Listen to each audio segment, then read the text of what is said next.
আল্লাহ আজ যদি তুমি আমাকে জান্নাতে দিতে চাও, আমার মা বাবা সারা জান্নাতে যাইবো না, হয় আমার বাপ মার সাথে জাহান্নামে দিয়ে দাও, হয় আমাকে আমার বাপ মার সাথে জাহান্নামে দিয়ে দাও, নতুবা আমার সাথে আমার বাপ মারে জান্নাতে দিয়ে দাও।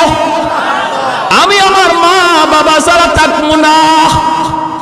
আল্লাহ তুমি আমার দুনিয়াতে পাঠাইছো, আমার মা আমার বাবা আমার উপর কি পরিমাণ ঋণ, আমি তো ঋণ শোধ করার সুযোগ পাই নাই, দিছো না। আজ হাসরের মাঠে যদি আমাকে জান্নাত দিতে হয়, বাপ মা ছাড়া জান্নাতে যাইবো না। রব্বুল আলামিন তখন বলে, বান্দারে আমি আল্লাহর আদত হচ্ছে জাহান্নামীকে জান্নাতে দেওয়া, কিন্তু কোন জান্নাতীরে জাহান্নামে দেওয়া এটা আমার আদত না। বান্দা তুমি তো জান্নাতি, তোমাকে আমি জাহান্নামে দিতে পারি না, ঠিক আছে নাও তোমার সুপারিশে বাপ মারেও জান্নাত দিয়া দিলা। এজন্য বাবা সবর করো, সবর, মা সবর করো, সবর। এই বাচ্চাটা তোমার জন্য জান্নাতে যাওয়ার উসিলা হবে, জান্নাতে যাওয়ার উসিলা হবে। শুধু মুখ দিয়া এমন কোন কথা বইল না যেই কথার কারণে ঈমান চলে যায়, আল্লাহ নারাজ হয়ে যায়, এমন কথা বইল না, এমন কথা বইল না। আল্লাহর দোহাই তুমি এমন কথা বইল না। মৃত্যু সংবাদ শুনছো, ইন্না লিল্লাহি ওয়া ইন্না ইলাইহি রাজিউন কয়া তুমি দোয়াটা পড়ো। এই দোয়ার অর্থই হলো আল্লাহ শিখায়া দিয়েছে, বান্দারি যখনই কোনো বিপদ মুসিবত তোমার আসবে তখনই তুমি এই দোয়াটা পড়ো। মানুষের জীবনের সবচেয়ে বড় মুসিবত হলো মৃত্যু সংবাদ, এই জন্য এই দোয়াটা আমরা পড়ি। এর অর্থ হলো বান্দা, এর অর্থ হলো কি জানেন? আমি যখন বলি ইন্না লিল্লাহি ওয়া ইন্না ইলাইহি রাজিউন, এর অর্থই হলো ভাইরে তুমি যাও, আমি তোমার পিছনে আসতেছি। বাবা যদি ছেলের মৃত্যুর সংবাদ পায়া কই ইন্না লিল্লাহ, আল্লাহ আমরা সবাই তোমার, বাবা তুমি যাও, আমরা সবাই এক পথের প্রতীক, তুমি আগে যাও, আমি তোমার পিছনে আসতেছি।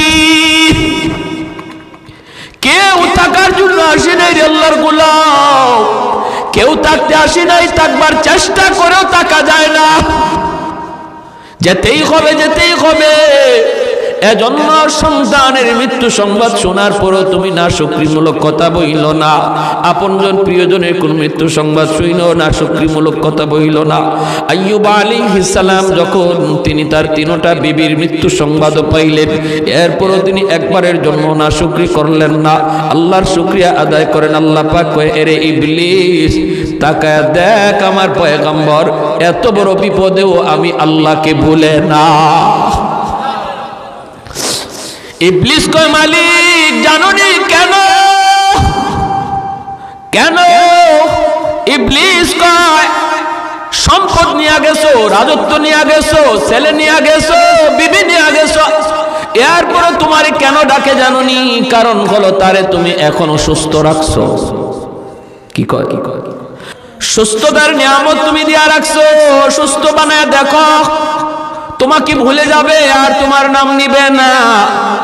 আল্লাহ পাক রব্বুল আলামিন কয়, তাহলে তুই বুঝি দেখতে চাস? বলে দেখতে চাই।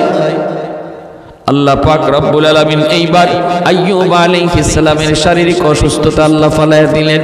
সারা শরীরের প্রতিটা পশমের গোড়া গোড়ায় ফুসকা উঠে গেল, এই ফুসকার ভিতরে পোকা জন্ম নিল।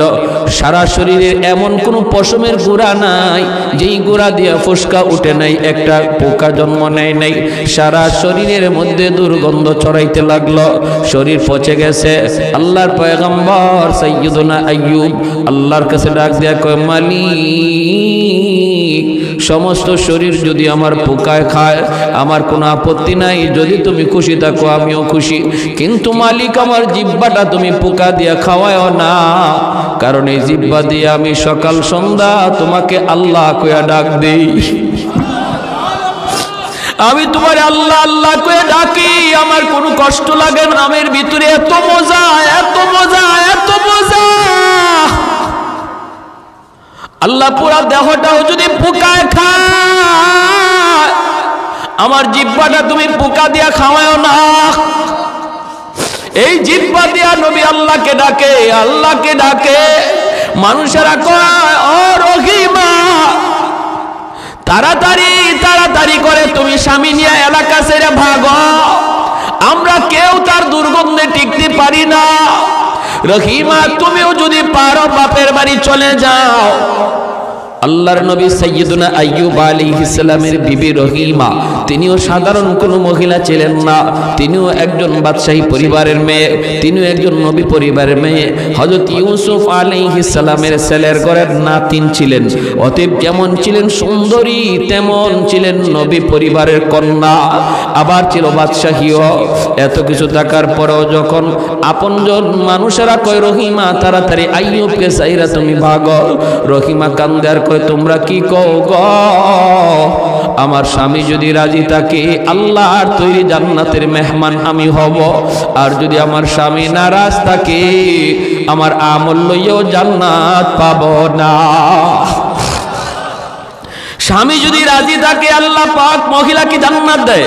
আল্লাহ নবী রহমতের নবী বলেন, কোন স্বামী যদি মারা যায় এই অবস্থায় সে তার স্ত্রীর উপরে খুশি ছিল, এই স্ত্রী মরতে দেরি আল্লাহর তৈরি জান্নাত পাইতে দেরি হবে না। অথবা কোন স্ত্রী যদি আগে মারা যায় আর স্বামী যদি তার উপরে সন্তুষ্ট থাকে, নবী বলেন মরতে দেরি জান্নাত পাইতে দেরি নাই। সুবহানাল্লাহ, জোরে কোন। এজন্য মায়ার নবী দয়ার নবী বলেন, মহিলাদের জন্য নবী বলেন, মা বোনদের জন্য আমার নবী বলেন, চারটা জিনিসের হিসাব যদি কোনো মহিলা আল্লাহকে দিতে পারে আল্লাহ পাক তার জন্য জান্নাতের সবগুলি দরজা আল্লাহ ওপেন করে দিবে, আর বলবে যে কোনো জান্নাত দিয়া তুমি ঢুকো। আইয়ুমা ইমরাতিন ইদা সাল্লাত খামসাহা ওয়া সামাত শাহরাহা ওয়া হাফিজাত ফারজাহা ওয়া আতাআত বালাহা। বাইজিদ বুস্তামি রাহমাতুল্লাহি আলাইহি আল্লাহ জিজ্ঞেস করছিল ওনার ইন্তেকালের পর, একজন আল্লাহর ওলি স্বপ্নে দেখে, স্বপ্নে দেখে কো হুজুর কবরে কেমন আচরণ হইছে আপনার সাথে? উনি বলে কি কইমু, আমি আল্লাহ আমারে জিজ্ঞেস করে বাইজিদ কি লই আইছো? আমি কই আল্লাহ আমলের কথা কইয়া তো বাঁচা যাবে না, কারণ আমলের মধ্যে অনেক সমস্যা থাকতে পারে। নিয়ত যদি ভালো না থাকে আমল কবুল হবে না, আমল যদি সহি শুদ্ধভাবে না হয়, নবীর তরিকায় না হয়, তাহলেও কবুল হবে না। তো যাক আমলের কথা আর কই না। আল্লাহ যখন আমারে জিজ্ঞাসা বাইজিদ কি লই আইছো, তখন কই আল্লাহ ঈমানটা খাঁটি নির্ভেজাল ঈমান লই আইছি। আল্লাহ পাক রব্বুল আলামিন কয় বাইজিদ উযকুরুল লাইলাতাল লাবান, ঈমান তোমার নির্ভেজাল। কথাটা তুমি সুন্দর বলেছ, কিন্তু দুধের রাতের কথা ইয়াদ করো। এমনি উনার ইয়াদ হয়ে গেল কোন রাত? যেই রাতে তুমি দুধ পান করেছিলা আর পেটে তোমার সমস্যা হয়েছিল, আর তুমি বলেছিলে দুধের কারণে আমার পেট নষ্ট হয়ে গেছে। আরে বাইজিদ একটু বলো তো দেখি, দুধের কি পেট খারাপ করার কোনো ক্ষমতা আছে নাকি? তাহলে ঈমানটা তোমার নির্ভেজাল হইল কেমন করে? বাইজিদ কই মালিক ধরা খেয়ে গেলাম, কিছুই আনতে পারি নাই, খালি হাতে তোমার দরবারে এসেছি গো মালিক। একমাত্র তোমার দয়া মায়া ছাড়া মাপ পাওয়ার কোনো ব্যবস্থা নাই, কোনো সুযোগ নাই। আল্লাহ আমি তোমার দয়া চাই, তোমার মায়া চাই, দয়া মায়া ছাড়া আমি বাইজিদের বাঁচার কোনো উপায় নাই, কিছুই আনতে পারি নাই, কিছুই না। রব্বুল আলামিন তখন বলে বাইজিদ একদিন শীতের রাতে কনকনে শীত, প্রচন্ড শীত, বাহিরও শীত পড়ছে, শীত এত শীত মানুষও সব ল্যাপের নিচে ঢুকছে, কম্বলের নিচে সবাই ঢুকছে। ওই অবস্থায় তুমি দেখতেছিলা একটা ছোট্ট বিড়ালের বাচ্চা কনকনে শীতের ভিতরে কাঁপতেছে, তার তো ল্যাপের কোনো ব্যবস্থা নাই, তার তো কোনো কম্বলের ব্যবস্থা নাই। ওই ছোট বিড়ালের বাচ্চাটার প্রতি তোমার বড় মায়া লাগছিল, দয়া লাগছিল, বাচ্চাটারে আদর করে তুমি তোমার ল্যাপের নিচে জায়গা দিছিলা। এ বাইজিদ তুমি যেমন আমি আল্লাহর মাখলুক, এই বিড়ালের বাচ্চাটাও আমি আল্লাহরই মাখলুক। আমি তোমাকে যেমন বানাইছি বিড়ালটারও আমি আল্লাহই বানাইছি। আমার একটা মাখলুকরে তুমি এত মায়া করার উসিলা আমি আল্লাহ তোমার জীবনের সব আমল কবুল কইরা জান্নাতের উঁচু মাকাম দান করলাম। হাসরের মাঠে একজন মানুষ জাহান্নামের ফয়সালা হয়ে যাবে, জাহান্নামের দিকে যায়, বারবার শুধু পিছনের দিকে তাকায়। আল্লাহ পাক রব্বুল আলামিন তারে ডাক দিয়ে আনবেন, বান্দা ফয়সালা হয়ে গেল তোমার জাহান্নাম, কিন্তু বারবার শুধু পিছনের দিকে আমি আল্লাহর দিকে তাকায় তুমি কি ভাবতেছ? যাইবা তো তুমি যাইবা, কিন্তু এক কদম তুমি দাও আর পিছনে শুধু আমি আল্লাহর দিকে তাকাও। ঘটনা কি, কি জন্য তুমি তাকাইতেছ? হাসরের মাঠে লোকটা তখন কইব, মালিক দুনিয়াতে উলামা একরামের জবানে শুনেছিলাম তুমি, তোমার নাম হলো রহমান, তোমার নাম হলো রহিম। আলেম উলামার জবানে শুনেছি আল্লাহ হাসরের মাঠে তোমার কুদরতি কলিজায় ৯৯ ভাগ দয়া মায়া থাকবে। ও মালিকা, আজ হাসরের ময়দানে আমার ফয়সালা হয়ে গেছে জাহান্নাম, আমি জাহান্নামের দিকে যাইতেছি, কিন্তু বারবার কেন জানি আমার মনে হয়, কেন জানি আমার অন্তরে আশা জাগে, আজকে তোমার দয়া মায়ার উসিলায় তুমি আমাকে মাফ করে দেও কিনা, এজন্য বারবার পিছনে তাকাইতেছি। আল্লাহ পাক ফেরেশতাদেরকে বলবেন, ফেরেশতারা আমার বান্দার কথা আমি আল্লাহর কাছে বড় ভালো লাগলো, তার জবাবটা আমি আল্লাহর বড় পছন্দ হয়েছে, অতএব তার আমলনামা আবার আমি আল্লাহকে তোমরা দেখাও। আল্লাহু আকবার, জোরে কর।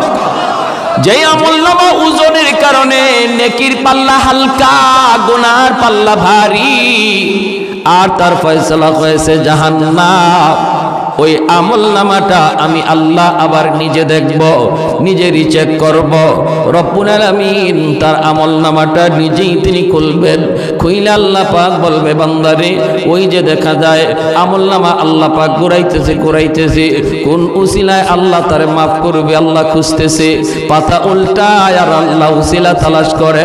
হঠাৎ করে মালিক কয়, বান্দা ওই যে দেখা যায় পশ্চিম সাতগাঁও নূরে মদিনা, এমনই মনে করেন কোন এক মাহফিলে তুমি বসা ছিলা, এই মাহফিলে তুমি কেন বসা ছিলে এত ঠান্ডার ভিতরে?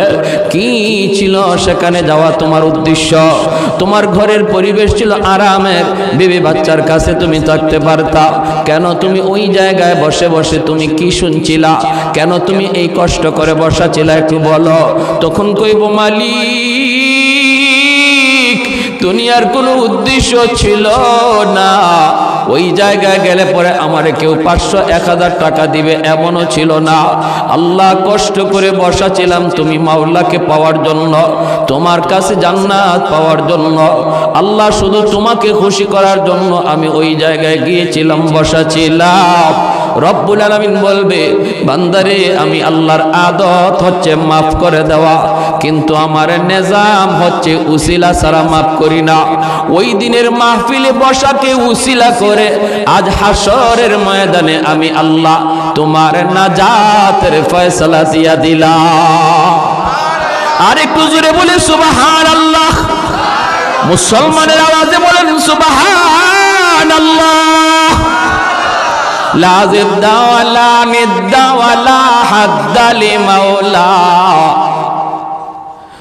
লা জিদ্দা ওয়ালা নিদ্দা ওয়ালা হাদ্দা লিমাওলা, আল আনা কামা কানা ওয়ালাম ইয়ালকা যাওয়ালা, আল আনা কামা কানা ওয়ালাম ইয়ালকা যাওয়ালা, লা মিসলা ওয়ালা সাওয়ারা মিসলাম ওয়া নাযীরা, মান ক্বালা সিওয়া যালিকা ক্বাদ ক্বালা মুহালা, লা বিল্লা ওয়ালা ওয়ালিদা লা আম্মা ওয়া খালা, লা শিবহা ওয়ালা মিসলা ওয়ালা কুফুয়া লিমাওলা। মুসলমানের আওয়াজে কোন আল্লাহু আকবার। আর একটু জোরে কোন আল্লাহু আকবার। তাহলে কষ্ট করো, আসলাম বসলাম, লাভ আছে নি না নাই? আর একটু জোরে, লাভ আছে নি না নাই? দুনিয়ার মিছিল মিটিং এর পাহারাদারি করে র্যাব পুলিশ, আর জান্নাতি মাহফিলের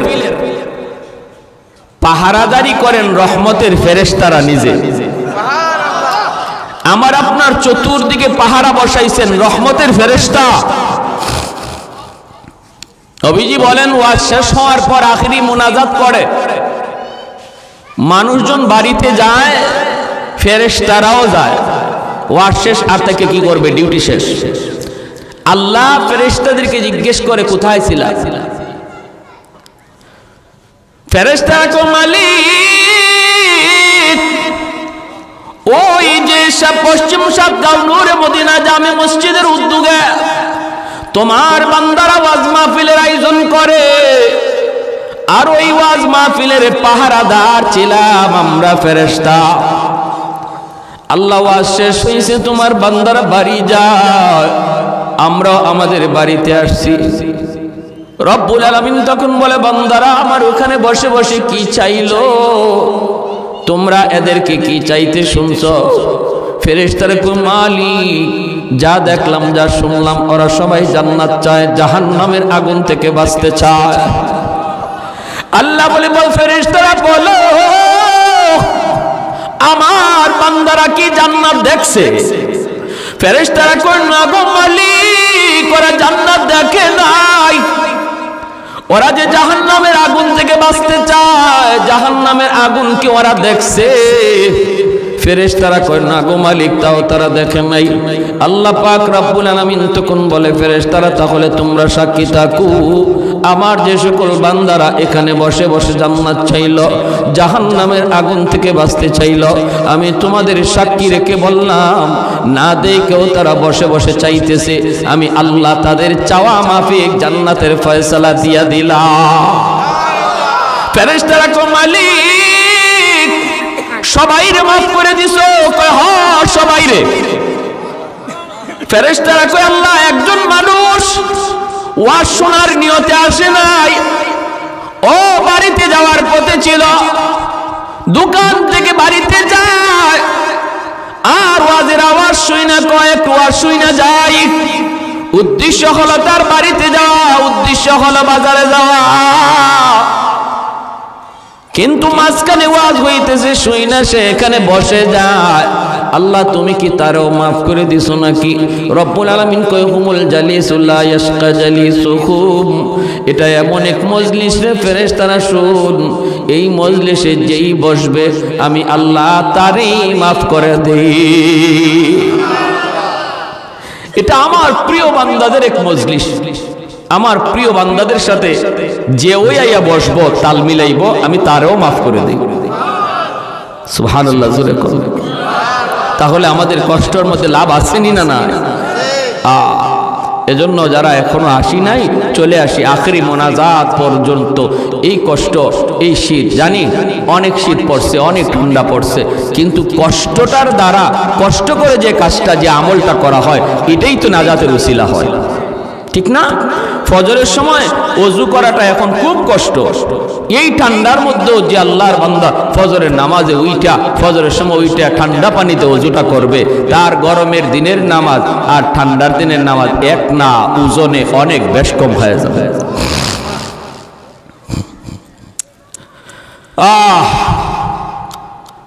আমাদের শোক দুঃখ, অভাব অনটন, বিপদ মুসিবত, সুস্থতা অসুস্থতা সবকিছু দেওয়ার মালিককে এই ইয়াকিন আছে তো নাকি নাই?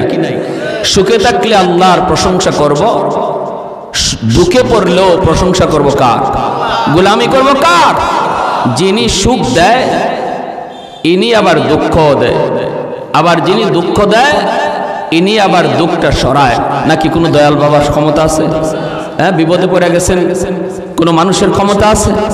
অসুস্থ হয়ে গেছেন, সুস্থ করার ক্ষমতা কারো আছে? কার? আরো জোরে আল্লাহ।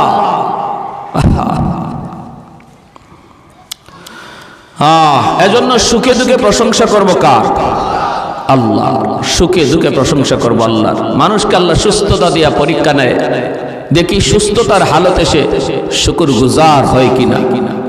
সুখে থাকা অবস্থায় আল্লাহ পরীক্ষা নেয়, সুখে পইরাও সে আমাকে ডাকে কিনা। আবার বিপদ দিও আল্লাহ পরীক্ষা নেয়, দেখি বিপদে পইরা আমার বান্দা সবর করে কিনা, ঠিক কিনা? বিপদে পইরা আমার বান্দা সবর করে কিনা। সুখে থাকতে যেমন ভাবে মসজিদে গেছে, বিপদে পইরাও সে মসজিদে যায় কিনা, এটা আল্লাহ দেখেন। বিপদগ্রস্ত মানুষের, অসুস্থ মানুষকে আল্লাহ পাক যখন দেখেন যে বিপদে পইরাও সে আমার গোলামি করে, আল্লাহ বলে অবাশশিরিস সাবিরিন, নবী গো সুসংবাদ শোনাও, ওই বিপদগ্রস্ত অসুস্থ মানুষটারে আমি আল্লাহ তার জন্য জান্নাত রেখে দিয়েছি। কিসের সুসংবাদ? জান্নাতের সুসংবাদ, জান্নাতের সুসংবাদ। এজন্য কষ্টে পড়ল, প্রচন্ড ঠান্ডার মধ্যে যে মানুষটা নামাজ পড়ে, আল্লাহ তার ব্যাপারেই নবীকে বলছেন সুসংবাদ দাও তারে। কিসের? জান্নাতের সুসংবাদ, জান্নাতের সুসংবাদ। সে তার পরীক্ষায় পাস, পরীক্ষায় পাস। এই কনকনে শীতের মধ্যে আল্লাহর পরীক্ষা চলছে, দেখি আমার কোন বান্দা এই ঠান্ডার মধ্যে ওযু কইরা আমি আল্লাহর কদমে সেজদা দেয়। পরীক্ষা চলছে, কিছু মানুষ পরীক্ষায় পাস করবে আর কিছু মানুষ পরীক্ষায় ফেল করবে। আমাদের তো বোঝা লাগবে আগে যে আমরা কোন পরীক্ষার মধ্যে আছি, ঠিক কিনা ভাই? وَلَنَبْلُوَنَّكُمْ بِشَيْءٍ مِّنَ الْخَوْفِ وَالْجُوعِ وَنَقْصٍ مِّنَ الْأَمْوَالِ وَالْأَنفُسِ وَالثَّمَرَاتِ وَبَشِّرِ الصَّابِرِينَ।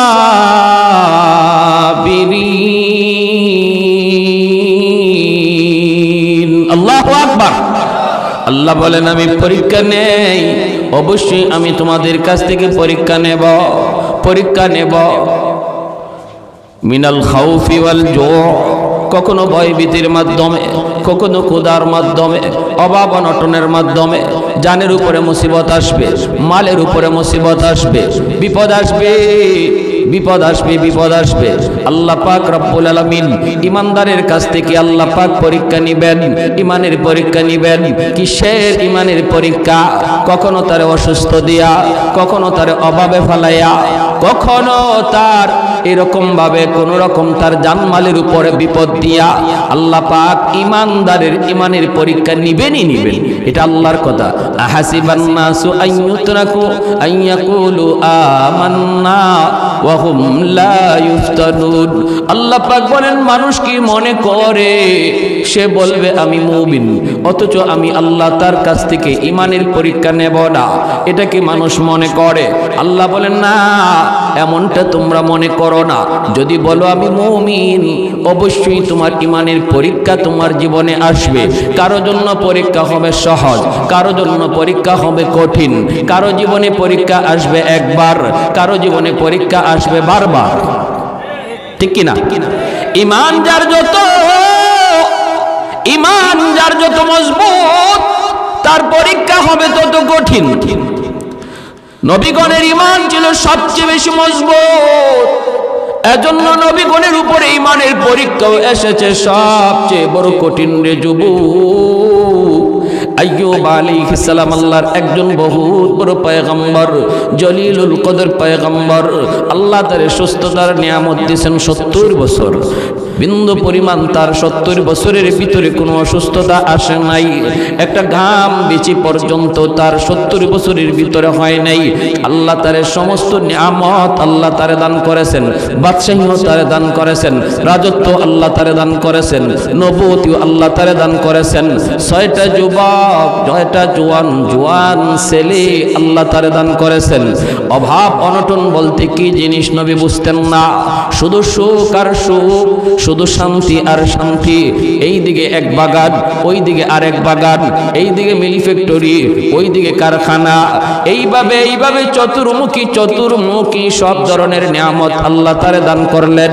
4টা বিবি, অনেক সুন্দরী সুন্দরী 4টা বিবিও আল্লাহ তারে দিলেন। এইভাবে চলছে, কিন্তু সুখে থাকা অবস্থায় নবী একটা মুহূর্তের জন্য আল্লাহকে ভুলেন না।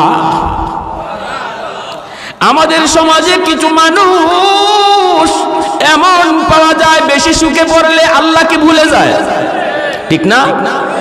বেশি টাকার মালিক হলে পরে আলট্রা মডার্ন হয়ে যায়।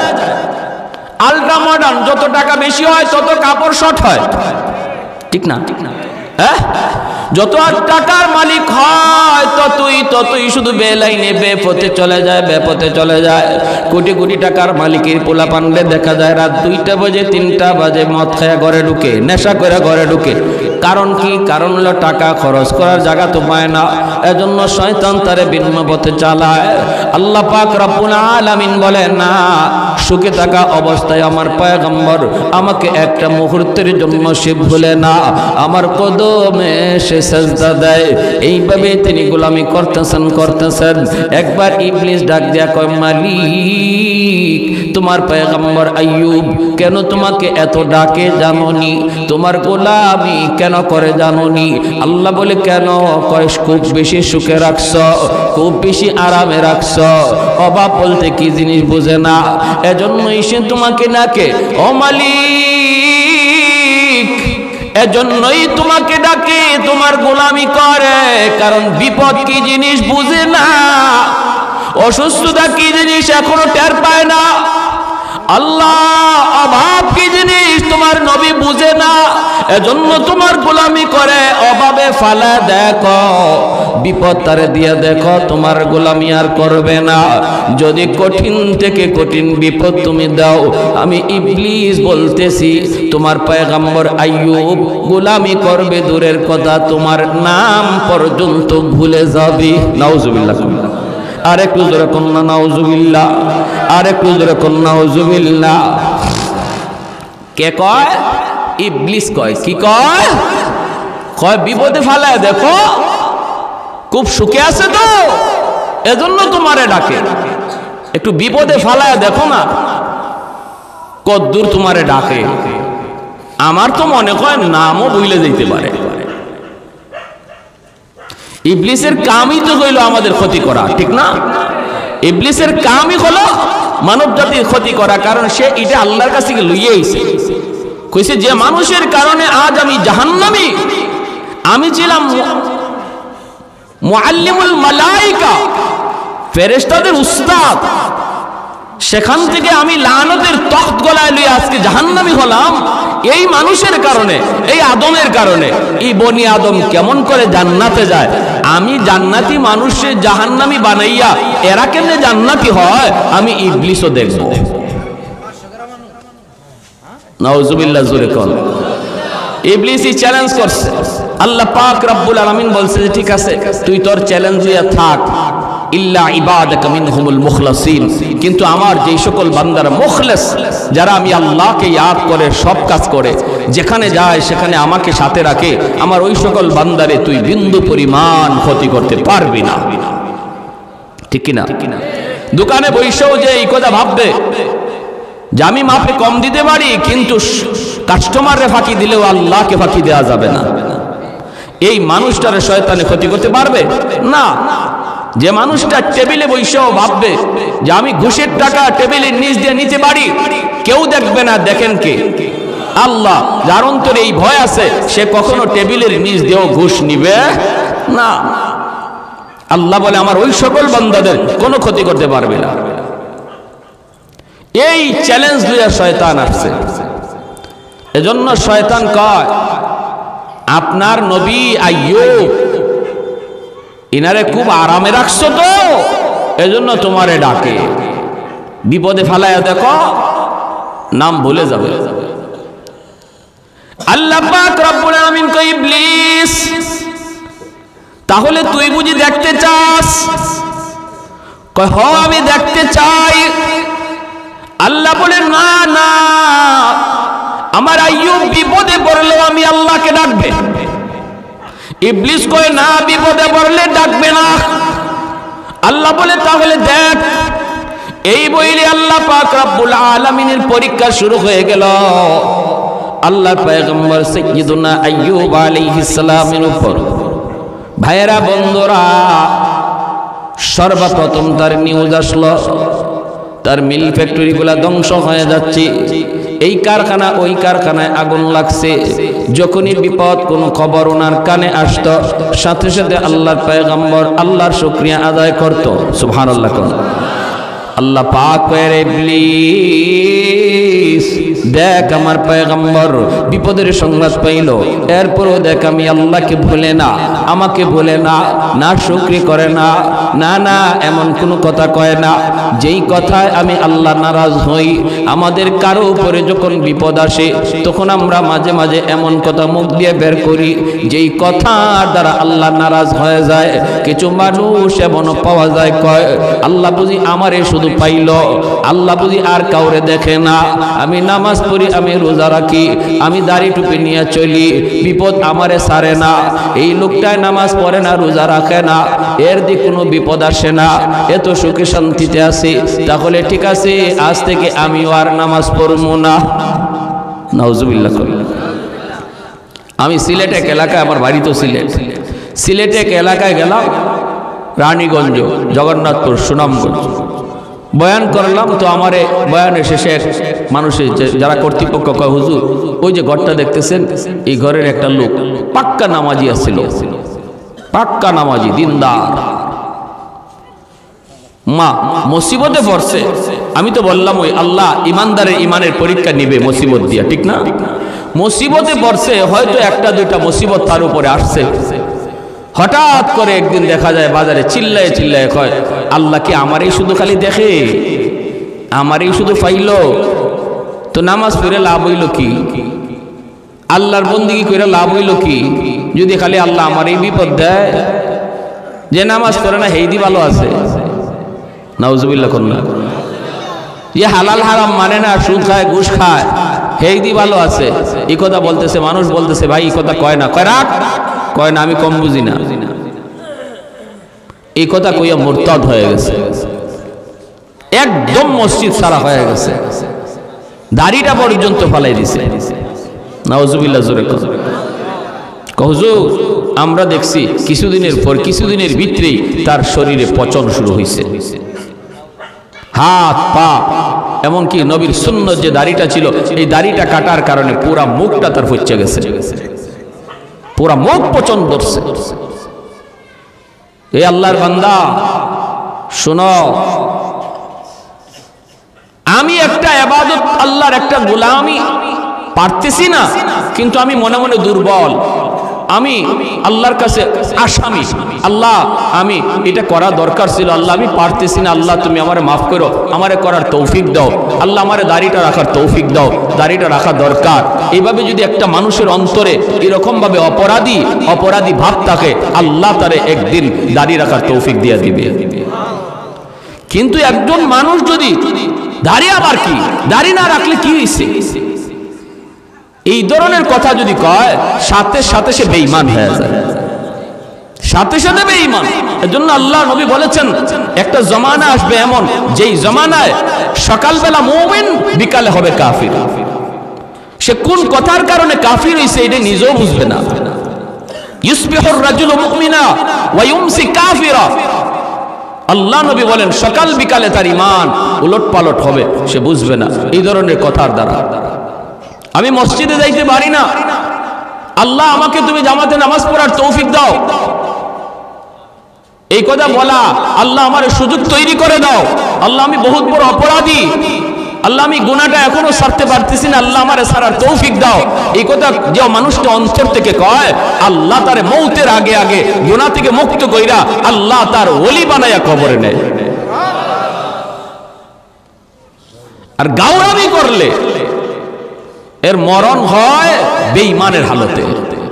এজন্য ইসলামের কোন বিধান নিয়ে গাওরামি করা যাবে না, বা কেউ করতেছে তার টিটকারি করা যাবে না। দাড়িওয়ালা একজন মানুষ ভুল করতে পারে, কিন্তু যদি আমি বলি ইজাদ দাড়ি রেখে কি হইতো, দাড়ি রেখে মিথ্যা কথা কয়, আপনি দাড়ির উপরে কথা বললেন কেন? এরকম দাড়ি রেখে কি হইতো, এরকম নামাজি হইয়া কি হইতো, এই ধরনের কথা বলার দ্বারা ওই যে নবী বলছেন সকালে ছিল ইমানদার বিকালে হয়ে গেছে কাফির। বুঝে আসছে ভাই? বুঝছেন?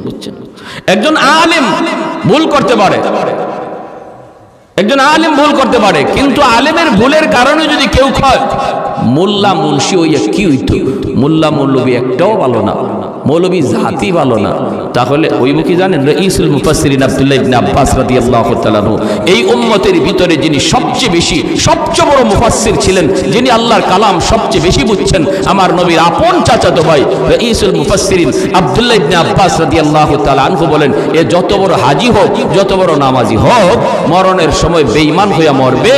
আর কবরে রাখার পরে তার মুখটা যদি মানুষ কিবলামুখী কইরাও রাখে, আমি চ্যালেঞ্জ দিয়া বললাম, আমি আব্দুল্লাহ চ্যালেঞ্জ দিয়া বললাম, কবর খুদো, এখন দেখো তার চেহারা অটোমেটিক কিবলা থেকে ঘুরে গেছে, কিবলা থেকে ঘুরে গেছে।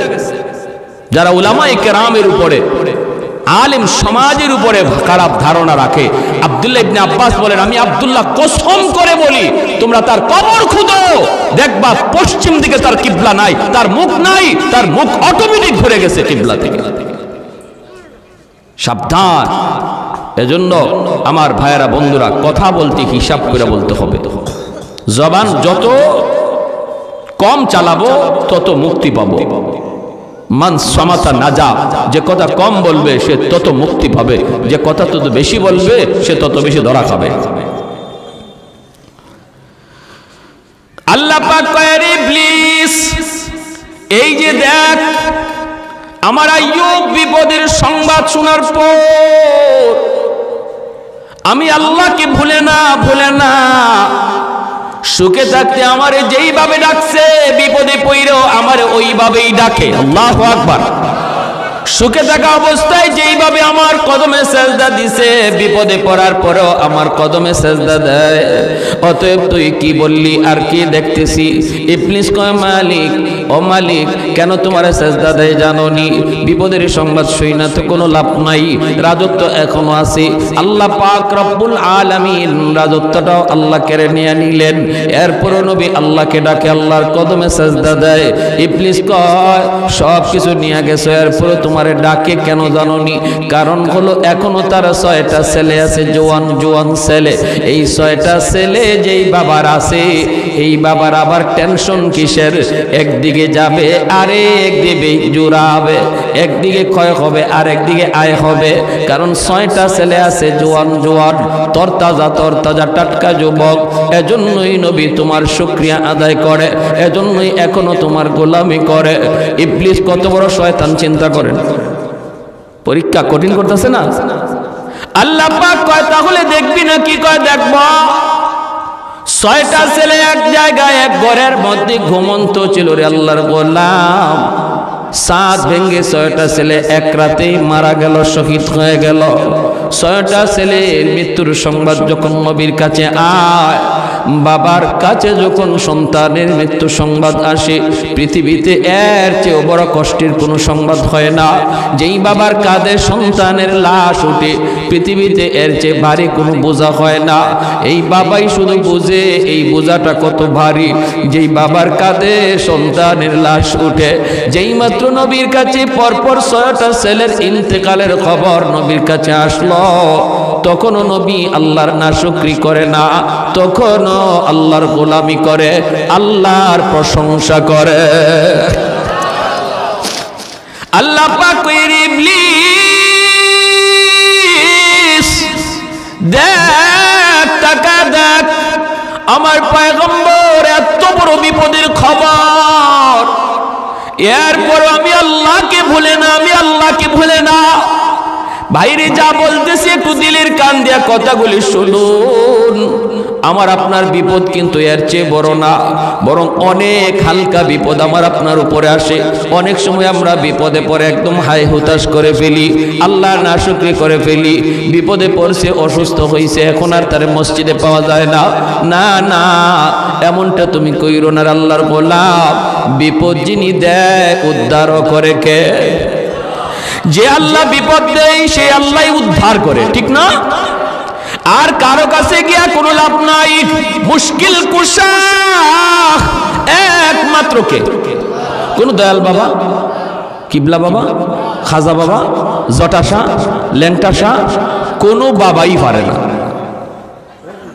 বিপদ থেকে উদ্ধার করার একমাত্র, শুধুমাত্র, কেবলমাত্র মালিক কে? আল্লাহ। এই একদিন আছে তো? আওয়াজ আসতে কেন? কোনো আছেন নাকি? কেউ অসুবিধা দিতেছে? সাবধান। মনে রাখবা। আমরা মায়ার নবী, রহমতের নবী রওজা শরীফ জিয়ারত করি। মদিনা শরীফ যারা গেছেন দেখবেন নবীজি রওজা শরীফ জিয়ারত করছেন, জিয়ারত করে আপনি মোনাজাত উঠাইছেন। এখন চাইতেছেন আপনি বিপদ আপদ আছে, এগুলো আল্লাহর কাছে চাইবেন, হাত উঠাইছেন। আমাদের চোখের সামনে আমরা দেখছি নবীজি রওজার পাশে গিয়া নবীরে সালাম দিয়া জিয়ারত করে হাত উঠাই দিয়েছে রওজার দিকে। সাথে সাথে ওই এলাকার সৌদি পুলিশরা, সৌদি মুতু যারা, আলেম উলামা যারা, তারা আইসা অত্যন্ত আদবের সাথে তার দেহটারে ঘুরাইয়া দেয়। মুনাজাত করা অবস্থায় আরবিতে কয়, ভাই এই জায়গা নবীকে শুধু সালাম দেওয়া তোমার দায়িত্ব, চাওয়ার জায়গা রওজা না, চাওয়ার জায়গা হলো বাইতুল্লাহ। জোরে কোন সুবহান। চাওয়ার জায়গা কোথায়? বাইতুল্লাহ। চাইতে হবে কার কাছে? আল্লাহর কাছে। নবীকে সালাম দাও, তোমার সালাম নবী শুনছেন, তোমার সালামের জবাবও নবী দিচ্ছেন। এইবার চাইবা যা নবীর কাছে না, চাইবা আল্লাহর কাছে। আর আমি আপনাকে দয়াল বাবার কাছে, বাবা বাবা বাচ্চা হয় না, বাচ্চা হয় না, খালি মাইয়া হইতেছে, পোলা হয় না। হাই হাই হাই হাই হাই। সিলেট দরগা যাইন গা বাচ্চার লাগে গিয়ে। আমি একবার সিলেট দরগা গেছি, গিয়ে দেখি এক মহিলা কাপড় সরাইয়া ফেট দিয়া দরগা বসাইতেছে। নাউজুবিল্লাহ, আসতে কইছেন না কেন? দরগাওয়ালার কোনো ক্ষমতা আছে পেটে বাচ্চা দেওয়ার? হ্যাঁ, আহা।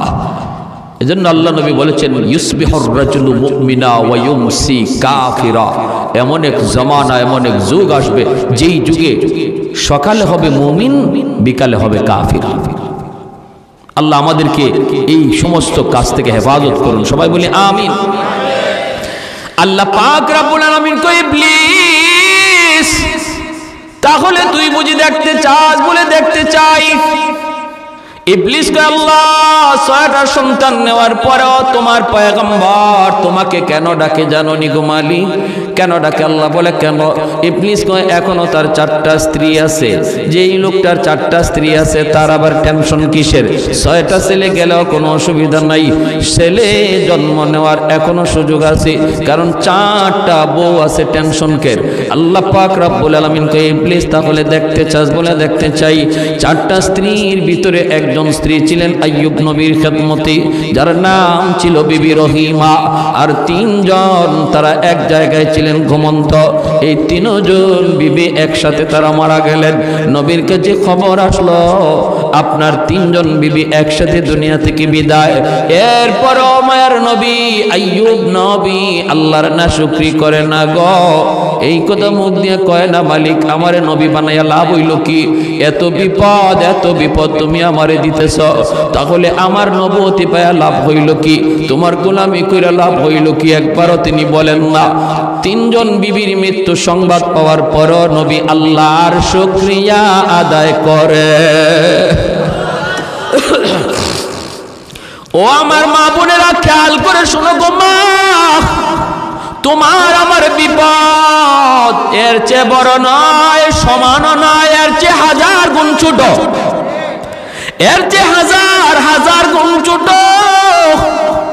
ছোট্ট বাচ্চারা মারা গেছে, কলিজার টুকরা সন্তান তোমার মারা গেছে। না না না, শুকরি করবা না। নাবালিগ অবস্থায় যার বাচ্চা মারা যায়, ওই বাচ্চাগুলিকে আল্লাহ পাক রব্বুল আলামিন কিয়ামতের ময়দানে বাপ মার জন্য বহুত বড় সুপারিশকারী বানায়। বাচ্চাগুলি আল্লাহর কাছে ডাক দেয়া কয়, মালিক, ও মালিক, তুমি আমারে দুনিয়াতে পাঠাইছো, পাঠানোর সময় আমার মা কত কষ্ট করছে, জান বের হয়ে যায় অবস্থা।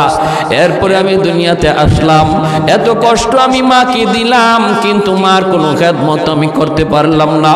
আমার মার ঋণ আমি শোধ করতে পারলাম না। আল্লাহ, আজ যদি তুমি আমাকে জান্নাতে দিতে চাও, আমার মা বাবা সারা জান্নাতে যাইবো না। হয় আমার বাপ মার সাথে জাহান্নামে দিয়ে দাও, হয় আমাকে আমার বাপ মার সাথে জাহান্নামে দিয়ে দাও, নতুবা আমার সাথে আমার বাপ মারে জান্নাতে দিয়ে দাও। আমি আমার মা বাবা ছাড়া থাকবো না। আল্লাহ, তুমি আমার দুনিয়াতে পাঠাইছো, আমার মা আমার বাবা আমার উপর কি পরিমাণ ঋণ, আমি তো ঋণ শোধ করার সুযোগ পাই নাই, দিছো না। আজ হাসরের মাঠে যদি আমাকে জান্নাত দিতে হয়, বাপ মা ছাড়া জান্নাতে যাইমু না।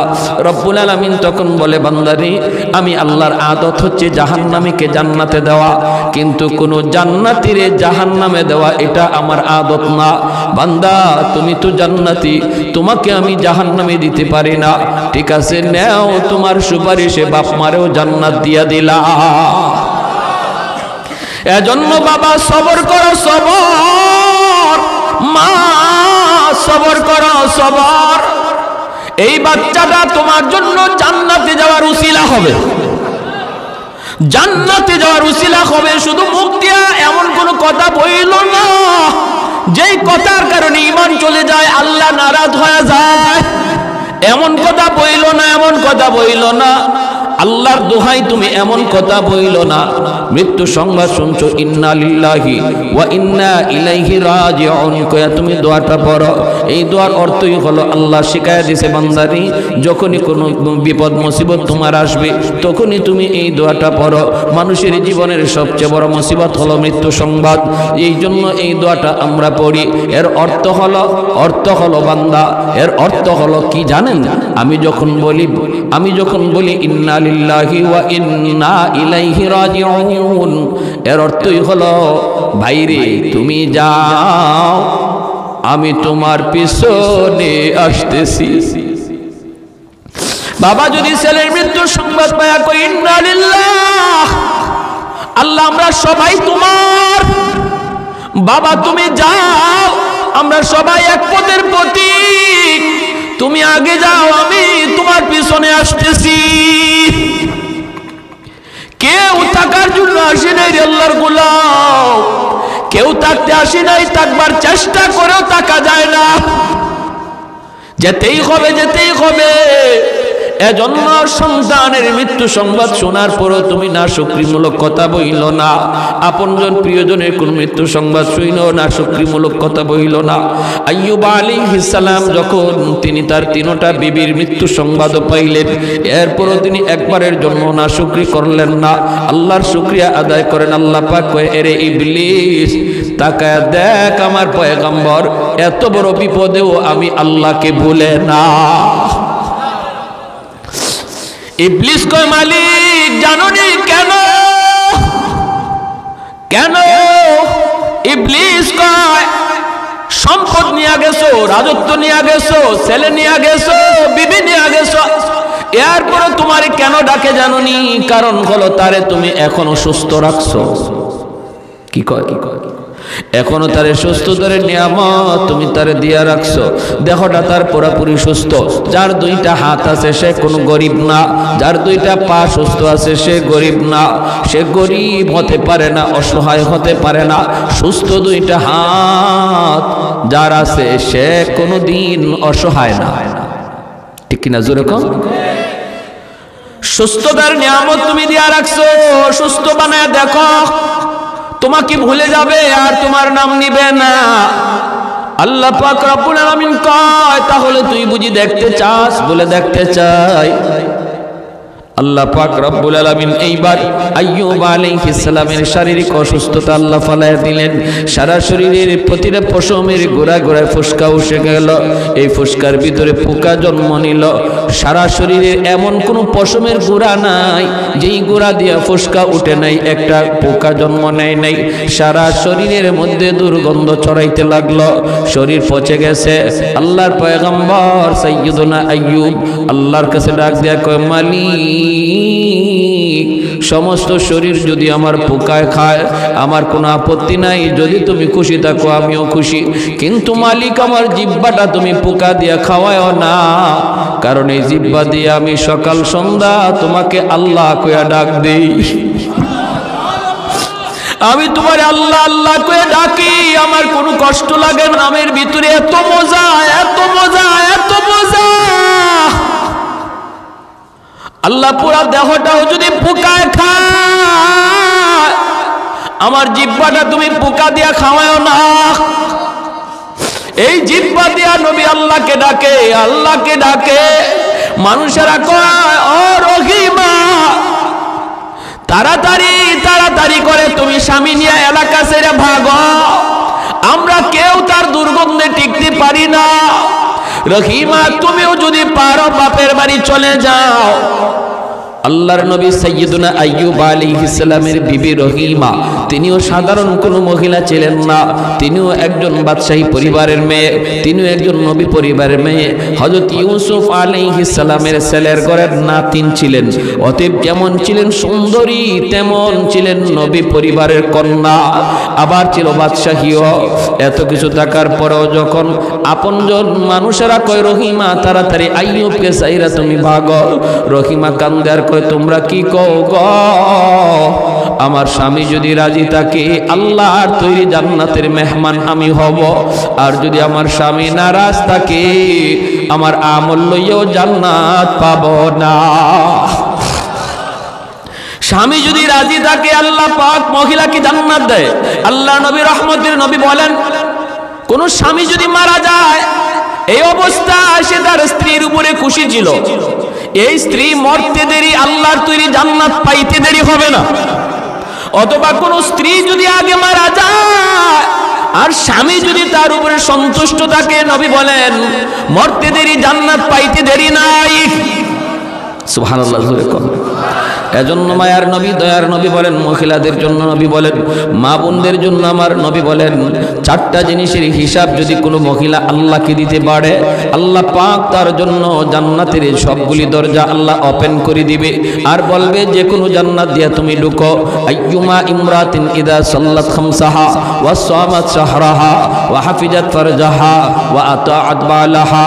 এক নম্বরে নবী বলেন নামাজের হিসাব যদি আল্লাহর কোনো বান্দি আল্লাহকে দিয়ে দেয়, দুই নম্বরে রোজার হিসাব যদি আল্লাহকে দিয়া দেয়, তিন নম্বর হলো সে তার সতীত্ব যদি হেফাজত করে, পর্দা যদি শরীফ পর্দা মাইনা চলে, চার নম্বর হলো যদি সে স্বামীর খুশি রাখে, স্বামীর কথা মতো চলে।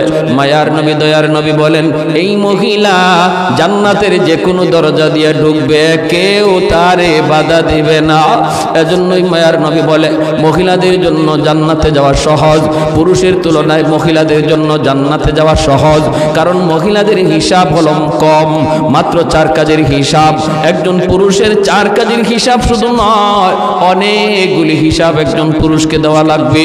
কেমনে তুমি সংসার চালাইছো, কেমনে আয় করছো, কেমনে ব্যয় করছো, সমাজের মানুষের সাথে কেমনে চলছো, প্রতিবেশীর হক তুমি আদায় করলা কিনা, জুম্মার নামাজে গেছো কিনা, জিহাদের ডাক আসলে জিহাদে গেলা কিনা, হিসাব কিতাব অনেকগুলি দেওয়া লাগবে, অনেক পুরুষকে দেওয়া লাগবে।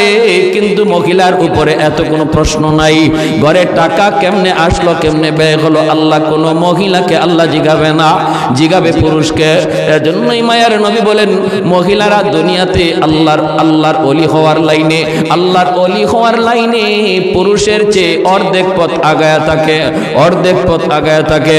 পুরুষ যদি 100 মার্কের মধ্যে 100 মার্কই কামাই করতে হয় পুরুষের আল্লাহর ওলি হওয়ার জন্য, কিন্তু মহিলাকে আল্লাহ পাক রব্বুল আলামিন 100 মার্ক কামাই করতে আল্লাহ বলে না।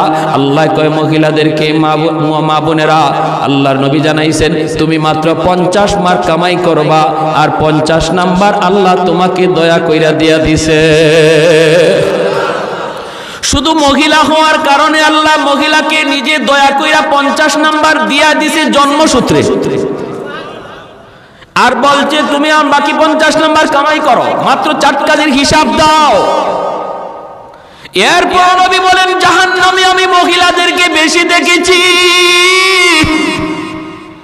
জান্নাতে যাওয়া মহিলাদের জন্য সহজ। এরপর নবী কয় মেরাজের রজনীতে আমি জাহান্নামে মহিলাদের সংখ্যা বেশি দেখছি। ইয়া মাশারান নিসা তাসাদদাকনা, মেরাজের সফর থেকে নবী আসার পরেই মহিলাদেরকে ডাক দিয়ে নবী বলেন মা বোনেরা কোথায় আছো, তাড়াতাড়ি করে তোমরা জমা হও, কারণ তোমাদের জন্য খারাপ খবর, আমি জাহান্নামে তোমাদেরকে বেশি দেখছি।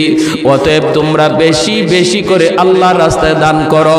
আল্লাহর রাস্তায় মা বোনদেরকে মায়ার নবী বলছেন তাসাদদাকনা, তোমরা বেশি বেশি করে দান করো, আল্লাহর গুসা থামাও। আল্লাহর রাস্তায় দান করলে আল্লাহর গুসা থেমে যায়, আল্লাহর রাগ থেমে যায়, আল্লাহর গুসার মধ্যে পানি ডালা হয় যদি কেউ আল্লাহর রাস্তায় দান করে। এজন্য নবী কয় মহিলারা বেশি বেশি করে দান করো। শাড়ি তোমার 5টা 5টা আছে, একটা শাড়ি গরিবরে দিয়া দাও। নামাজ পড়তে পারে না আল্লাহর এক বান্দি, কাপড় নাই। তোমার তো 5টা 6টা ব্রিফকেসের ভিতরে এমনি পড়ে আছে আল্লাহর বান্দি। ঈদে আর শাড়ি কেনার দরকার নাই, ঈদের দিনে ব্রিফকেস কইলা নতুন শাড়িটা একজন গরিবকে দান করো। নবী বলেন এইভাবে মা বোনরা যদি দান সদকা বাড়ায়, আমি নবী বললাম তার আর জাহান্নামে যাওয়া লাগবে না, আল্লাহ জান্নাতের মেহমান বানাবে। ঠিক কিনা?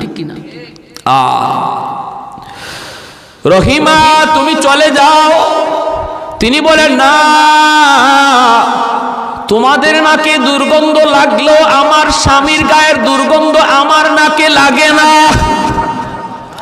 আমি দুর্গন্ধ টের পাই না। আমার স্বামীর খেদমত ছেড়ে আমি কোথাও যাব না। ও আমার মা বোনেরা একটু খেয়াল করে শোনো, স্বামীর খেদমত কেমনে করতে হয়। স্বামীরে খুশি করার দ্বারা আল্লাহ তোমার উপর খুশি হয়। আল্লাহু আকবার জোরে কর। কিন্তু সেটা হালাল পথে, হারাম পথে নয়। স্বামী যদি কয় মার্কেটে চলো বুরকা সারা, এটা তুমি স্বামীর সাথে প্রোডাকশন করো। তুমি কইরো স্বামী গো বুরকা সারা বেপরদায় আমাকে তুমি বের কইরো না। স্বামী যদি কয় আমার দোস্ত আইছে তুমি চাল হয়ে যাও, তুমি পরিষ্কার বইলা দিও স্বামী গো তোমার দোস্তের সামনে যাওয়া আমার জন্য হারাম। ঠিক না? শহরে আছে, গ্রামে একটু কম। শহরে তো ও আল্লাহ, দোস্ত যদি আয়, ফ্রেন্ড যদি আয়, তাহলে ম্যাডাম গেছা দে। এই সমস্ত পুরুষদের রুচি, এটা যে কি পরিমাণ ফসা হইছে, এরা যে কেমন ফসা আর দুর্গন্ধ এদের রুচির মধ্যে। নিজের বউটারে যখন পরপুরুষের সামনে ইচ্ছা করে পাঠায়, অবাক লাগে। বের হইছে নিজের স্ত্রীরে বেপরদায় লইয়া বের হইছে, তার ভালো লাগে। তার স্ত্রীরে দেখিয়া আরো 10 জনে কইতেছে ও খুব সুন্দর, তার ভালো লাগে। এই ধরনের মানুষ এর রুচি ভালো না ফসা? জোরে কন। এটা গান্দা। এটা এই রুচিটা কি? এটা গান্দা রুচি। আমার স্ত্রীকে নিয়ে কেউ ভাববে, আমার মেয়েটারে নিয়ে কেউ কল্পনা করবে, আর আমার কাছে ভালো লাগবে, এই যদি হয় কোনো বাবার অথবা কোনো স্বামীর ইচ্ছা, তাহলে বলতে হবে যে এর রুচি শুধু ফসানা, গান্দা রুচি, দুর্গন্ধ দর্শে। এবং হাসরের মাঠে আল্লাহর আদালতে সে যত বড় হাজি হোক, যত বড় নামাজি হোক, আল্লাহর আদালতে সে ধরা খেয়ে যাবে তার স্ত্রীকে বেপরদায় চালানোর কারণে, মেয়েকে বেপরদায় চালানোর কারণে, অধীনস্থ বোনকে বেপরদায় চালানোর কারণে। এই ভাই, এই বাবা, এই স্বামী আল্লাহর আদালতে কাঠগড়ায় দাঁড়াবে। আল্লাহ বলবে তোমার নামাজ লইয়া তো তুমি জান্নাতে যাওয়ারই কথা, আগে স্ত্রীর হিসাব দাও, স্ত্রীরটাও তোমার হিসাব দিতে হবে। মেয়ের হিসাবটা আগে বুঝাও, বোনের হিসাবটা আগে বুঝাও, এরপরে তোমার হজ লইয়া, তোমার নামাজ লইয়া তুমি জান্নাতে যাও। সম্ভব? হ্যাঁ? এজন্য ঘরের মেয়ে, ঘরের স্ত্রী, ঘরের বোনদের পর্দার মধ্যে রাখা দরকার। আসেনি না নাই? আসেনি না নাই? আল্লাহ নবী রহমতের নবী বলেন সালাসাতুন কাদ হারামাল্লাহু আলাইহিমুল জান্নাহ মুদমিনুল খাম ওয়াল আক ওয়াদ দাইয়ুস আল্লাযী ইউকিরু ফি আহলিহিল খুবুস। 3 ব্যক্তির জন্য জান্নাত হারাম, জান্নাত হারাম হয়ে যায় 3 ব্যক্তির জন্য। মুদমিনুল খাম, যে মদ খায়, ওয়াল আক, যে বাপ মার অবাধ্য, তার জন্য জান্নাত হারাম। 3 নম্বরে নবী বলেন ওয়াদ দাইয়ুস আল্লাযী ইউকিরু ফি আহলিহিল খুবুস, ওই পুরুষ যে পুরুষ তার ঘরে ইসলাম বিরোধী কাজ হইতেছে দেখার পরেও বাধা দেয় না। ঘরের অধীনস্থ মানুষগুলি আল্লাহকে নারাজ করতেছে, মেয়েটা বেপরদায় বের হয়, বাবা দেখে, এরপরে বাধা দেয় না। স্ত্রী বেপরদায় ঘুরে, এরপরে বাধা দেয় না। ঘরের মধ্যে নাচ গান চলে, ঘরের মধ্যে আল্লাহকে নারাজ করার অনুষ্ঠান চলে, এরপরেও যে অভিভাবক বাধা দেয় না, নবী বলেন সে পুরুষ দাইয়ুস, সে হলো পুরুষ দাইয়ুস, তার জন্য জান্নাত হারাম। তার জন্য কি জান্নাত? সালাসাতুন কাদ হারামাল্লাহু আলাইহিমুল জান্নাহ মুদমিনুল খামর ওয়াল আক ওয়াদ দাইয়ুস আল্লাযী ইউকিরু ফি আহলিহিল খুবুস আও কামা ক্বালা নবী আলাইহিস সালাম। এজন্য সাবধান, আমরা যারা অভিভাবক, আমার নামাজ লইয়েই যে আমি জান্নাতে চলে যেতে পারবো, মোটেও না, মোটেও না। ঘরের হিসাব আমাকে দেওয়া লাগবেই লাগবে, অধীনস্থ মানুষের হিসাব আমাকে দিতেই হবে। আমি যদি নামাজি হই, ছেলেটাকে নামাজি বানানোর চেষ্টা করতে হবে। আমি যদি পর্দা মানি, স্ত্রীটাকেও পর্দার ভিতরে রাখতে হবে, ঠিক কিনা ভাই? আইয়ুব আলাইহিস সালাম ওনাকে ছাড়তে রাজি না বিবি রহিমা। এলাকার মানুষেরা কয়, রহিমা তাহলে তুমি এলাকা ছেড়ে দাও, এই এলাকায় থাকলে আমরা থাকতে পারবো না, কই তুমি যাইবা, তুমি তাড়াতাড়ি যাও। বিবি রহিমা স্বামীকে নিয়ে তিনি ধরে ধরে, সাইয়্যিদুনা আইয়ুব আলাইহিস সালাম তিনি তো হাঁটা চলাও করতে পারেন না, স্ত্রীকে দইরে দইরে তিনি ঘর থেকে বের হয়ে যাচ্ছেন। রে যুবক, যেই মানুষটা ছিলেন এক সময় এই এলাকার বাদশাহ, এই এলাকার রাজা, কোনো কিছুর অভাব তার ছিল না, আজ তার ঘরে পর্যন্ত জায়গা হয় না, ঘর থেকে বের হয়ে যাইতে হচ্ছে। এলাকার মানুষ, প্রতিবেশী কেউ তারে থাকতে দেয় না। রাস্তায় চলে গেলেন স্বামীকে নিয়া। পথিকেরা কয়, রহিমা রাস্তায় তুমি থাইকো না, আমরা এই রাস্তা দিয়ে হাঁটা চলা করি, যদি রাস্তায় তুমি অবস্থান করো, আমরা দুর্গন্ধের কারণে রাস্তা দিয়ে হাঁটতে পারি না। আল্লাহর পয়গম্বর সাইয়্যিদুনা আইয়ুব আলাইহিস সালামকে নিয়ে বিবি রহিমা তিনি চলে গেলেন মাঠে। মাঠে চলে যাওয়ার পর কৃষকেরা দৌড়ায় আসছে। কৃষকেরা আয়া কয়, রহিমা গ, এখানে মাঠে যদি অবস্থান করো তাহলে আমরা কাম কাজ করতে পারবো না, তুমি অন্যত্র কোথাও চলে যাও। তাম পৃথিবীটা যেন ছোট হয়ে আসলো। যেই মানুষটা এই এলাকার এক সময় রাজত্ব করতেন, আজ তার কোথাও জায়গা হয় না রে। ঘরে জায়গা নাই, রাস্তায় জায়গা নাই, মাঠেও জায়গা হয় না। আল্লাহর বান্দি স্বামীকে নিয়ে তিনি জঙ্গলের দিকে রওনা দিলেন। জঙ্গলের কাছে যায় দেখেন একটা ডাস্টবিন। এলাকার মানুষেরা এই জায়গায় ইয়া ময়লা ফালায়। এই ডাস্টবিনের কাছে অনেক দুর্গন্ধ, ডাস্টবিনের দুর্গন্ধ। বিবি রহিমা মনে মনে ভাবতেছে, স্বামী গ, ও স্বামী, কোথাও তো জায়গা হয় না, কেউ থাকতে দেয় না, বসতে দেয় না। আমার তো মন বলে এই ডাস্টবিনের কাছে আমরা থাকার অবস্থান করি, কারণ এই জায়গা দিয়া ডাস্টবিনের দুর্গন্ধের কারণে কেউ আসে না, কেউ যায় না। অতএব যদি আমরা এই জায়গায় অবস্থান করি, কেউ সরাবে না। স্বামীকে নিয়ে ডাস্টবিনের কাছেই তিনি থাকার ব্যবস্থা করলেন, এই জায়গায় তিনি থাকবার ব্যবস্থা করলেন। স্বামী তিনি তো আল্লাহর পয়গম্বর, তিনি তো শুয়ে থাকেন। এরকম কোন রকম একটা ঝুপড়ির মতো বানাইয়া স্বামীকে নিয়ে তিনি এই জায়গায় থাকেন। ভাইয়েরা বন্ধুরা, দিনের বেলা মানুষের এলাকায় যায় তিনি কাজ করেন, কাজের বিনিময়ে তিনি কিছু খাবার সংগ্রহ করেন স্বামীর জন্য। এলাকার মধ্যে যান, কাম কাজ কইরা কিছু খানা হালুয়া পাকা স্বামীকে খাওয়ান। চামচ দিয়া খাওয়াইতে পারেন না, চামচটা যদি টুটে লাগে পয়গম্বর চিৎকার করে হাওমা করে কান্দা উঠে, কারণ টুটটা পর্যন্ত নাই, পোকায় খায়া শেষ করে ফেলছে। দাঁতের জামিটা পর্যন্ত নাই, পোকায় খায়া শেষ করে ফেলছে। যদি চামচ দিয়া খাওয়ান তাহলে ব্যথা পান। হাতও তিনি লাগাইতে পারেন না। একদিন হাত লাগাইছেন, আঙ্গুলের নখটা যেই মাত্র এই জামির মধ্যে লাগছে, নবী চিৎকার করে উঠছেন। সাথে সাথে বিবি রহিমা চোখ দিয়ে পানি ধরা কান্দের কই, স্বামী গ, কেমনে খাওয়াবো গো স্বামী। এই বইলাই তিনি তার জিহ্বাটা বের করলেন। বিবি রহিমা জিহ্বাটাকে তিনি বের কইরা জিহ্বাটার মধ্যে হালুয়া লইয়া এই জিহ্বারে চামচ বানাইয়া স্বামীর মুখের ভিতরে হালুয়া ঢুকাইয়া দেন। ও আমার মা বোনেরা, একটু খেয়াল করে শুনো, স্বামীর খেদমত কাকে বলে গো মা? কেমনে আল্লাহকে রাজি করা যায়, কেমনে আল্লাহরে খুশি করা হয়? নিজের জিহ্বাটারে চামচ বানাইয়া এই জিহ্বা দিয়া হালুয়া স্বামীর মুখের ভিতরে ঢুকান। একদিন জিহ্বার মধ্যে একটা পোকায় কামড় মারছে।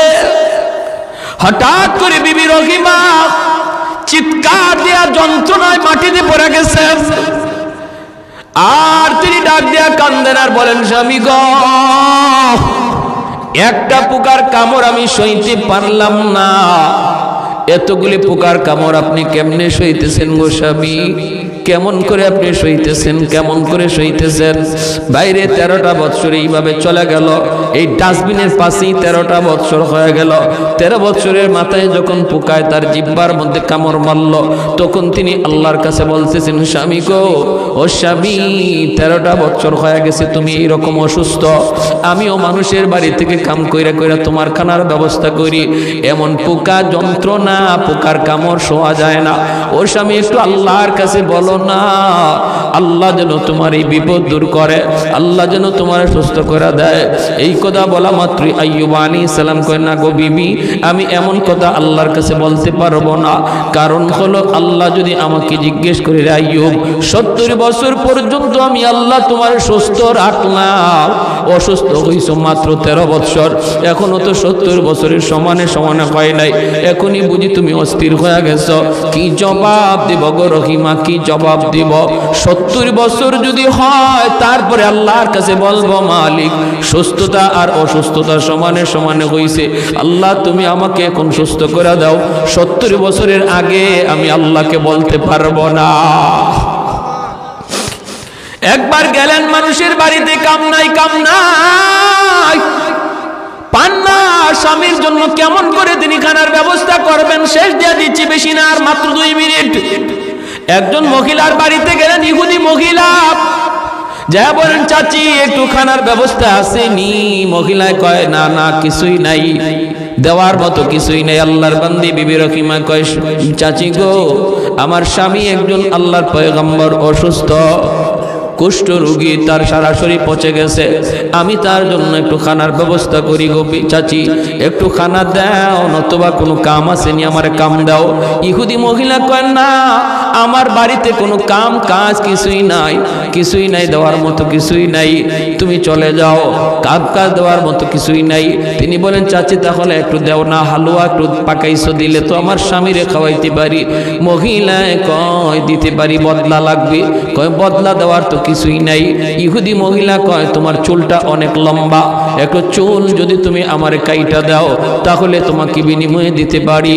আল্লাহর পয়গম্বর সাইয়্যিদুনা আইয়ুব আলাইহিস সালাম, তিনি তো ওই জায়গায় চুপড়ির মধ্যে আল্লাহ আল্লাহ জিকির করে। ভাইরা বন্ধুরা, এইদিকে বিবি তিনি বলতেছে, না গো চাচি, চুল দেওয়া যাবে না, আমার চুলটা লম্বা হলো, এই চুলটাকে আমার স্বামী লাঠি বানাইয়া বসা থেকে তিনি দাঁড়ায়, আমার স্বামী চুল ধরে ধরে দাঁড়ায়, চুলটা আমি দিতে পারবো না। ইহুদি মহিলা কয়, তাহলে ভাগো, আমার কাছে কিছু নাই। বাধ্য হয়ে তিনি কিছু চুল দিয়া দিলেন। এইদিকে ইবলিস সুযোগ পেয়ে গেছে। ইবলিস আল্লাহর পয়গম্বর সাইয়্যিদুনা আইয়ুব আলাইহিস সালামের কাছে মানুষের বেশ ধরে আইসা বলতেছেন, নবী গো, জানেন না আপনার বিবি রহিমা কেমনে আপনার জন্য খানার ব্যবস্থা করে? বলে, কেমনে? কয়, আমাদের এলাকাতে যায়, চুরি কইরা কইরা আপনার জন্য খানা নিয়ে আসি। আল্লাহর পয়গম্বর সাইয়্যিদুনা আইয়ুব কয়, অসম্ভব, এটা হতেই পারে না, আমার বিবি নবী পরিবারের মেয়ে, এটা করতেই পারে না, জান যাবে তবুও চুরি করবে না। কয়, যদি বিশ্বাস না হয়, আসার পরে তার চুলটা দেখেন, আজকে চুরি করতে যায় এক জায়গায় ধরা পড়ে গেছে, এজন্য তার চুল কাইটা দিছে। নাউজুবিল্লাহ। আইয়ুব আলাইহিস সালাম কয়, যদি এমনই হয়, তাহলে তারে আমি 80টা দুর্রা মারব। তিনি আসছেন, আসার পরে তাকাইছেন, তাকাইয়া দেখেন চুল কাটা। তখন তো বুঝছেন, তুমি তাহলে চুরি করে আমার জন্য খানা আনো নাকি?